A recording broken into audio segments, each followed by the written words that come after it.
ይህ ልጅ ቆሻሻ ሲበረብር ሳያስበው አንድ ቀይ የኪስ ቦርሳ ያገኛል።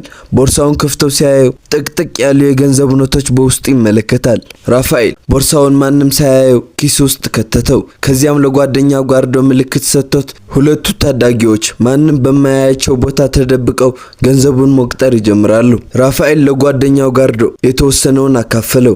ነገር ግን በቦርሳ ውስጥ ከገንዘቡ በተጨማሪ የአንድ ሆዜ የሚባል ሰው መታወቂያ፣ ያረጀ የሎተሪ ትኬትና አንዲት ትንሽ ቁልፍ ነበሩ። እነዚህ ተራ የሚመስሉ ዕቃዎች ሕይወታቸውን ወደ ሚሊዮነርነት እንደሚቀይሩ ማንም አልገመተም። ብዙም ሳይቆይ ፖሊሶች ወደ ሰፈሩ መጡ። ለቆሻሻ ለቃሚዎቹም ቦርሳውን ላገኘ ሰው ትልቅ ሽልማት እንደሚሰጡ ቃል ገቡ። ራፋኤልና ጋርዶ ሽልማቱን ለማግኘት ከመቸኮል ይልቅ ነገሩ ሌላ ሚስጥር እንዳለው ተረዱ። ስለዚህም እስካሁን ቦርሳውን እንዳላገኙትና ካገኙት ግን ቀጥታ እንደሚያስረክቡት ተናግረው በመዋሸት ሰውየውን ይሸኙታል። ፖሊሶች ለጥቂት 100 ብር ለምን ሺዎችን ይከፍላሉ የሚለው ጥያቄ በራፋኤል አእምሮ ውስጥ ተመላለሰ። ታዳጊዎቹ ሚስጥሩን ለመፍታት ወሰኑ። ከፖሊሶች አይን ለመሰወር በቆሻሻ ፍሳሽ መውረጃዎች ውስጥ አልፈው ጉዟቸውን ቀጠሉ። በመጨረሻም ያቺ ቁልፍ የምትከፍተውን ሳጥን አገኙ። በሳጥኑ ውስጥ ግን የነበረው ገንዘብ ሳይሆን አንዲት ደብዳቤ ነበረች። ይህቺ ደብዳቤ ግን ተራ ወረቀት አልነበረችም፣ የሁሉንም እጣ ፈንታ የምትቀይር ትልቁን ሚስጥር የያዘች ቁልፍ እንጂ።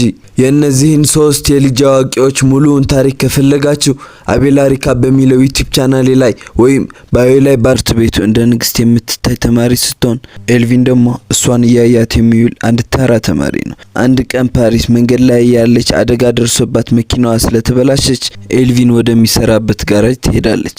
ኤልቪንም ይህን እድል በመጠቀም መኪናዋን ያለ ክፍያ እንዲጠግንላትና በመልሱ እሷ ትምህርት ቤት ውስጥ ለ2 ሳምንት እንደ ፍቅረኛው እንድትተውን ይነግራታል። ፓሪስም በዚህ ሀሳብ ተስማምታ መነካካት እንደማይቻል ግን በጥብቅ ታስጠነቅቀዋለች።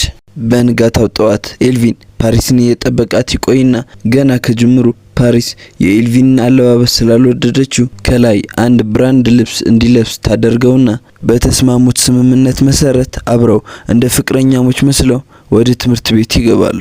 ገና እንደገቡ ሁሉም ተማሪዎች እነሱ ላይ ፈጣሉ። ምክንያቱም ይሄ ቦታ አንድ የሀብታም ተማሪዎች መለያ ቦታ ሲሆን፣ ሁለተኛ ደግሞ ፓሪስ ከማይመጥናት ሰው ጋር በመታየቷ በጣም ተገርመዋል። ጓደኞቿም ለምን እንደዚህ አይነት ሰዎችን ወደዚህ ይዛ እንደመጣችና ለመሆኑ ጭንቅላቷ ደህና እንደሆነ ሲጠይቋት ፓሪስም እውነቱን ከመናገር ትቆጠባለች። ኤልቪንም ደሃዎቹ ተማሪዎች ወዳሉበት ቦታ በመመለስ በብራንድ አለባበሱ ተማሪዎች ላይ መጎረር ይጀምራል።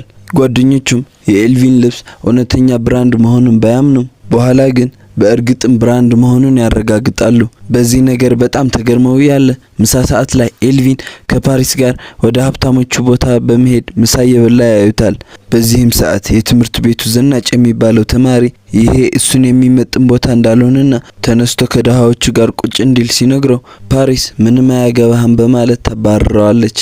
ወዲያውኑ ሀብታሞቹ ጓደኞቿ ጠረጴዛው ላይ ቁጭ ይሉና በክፉ አይን ሲመለከቱት ምክንያት በመፍጠር ከቦታው ይነሳል።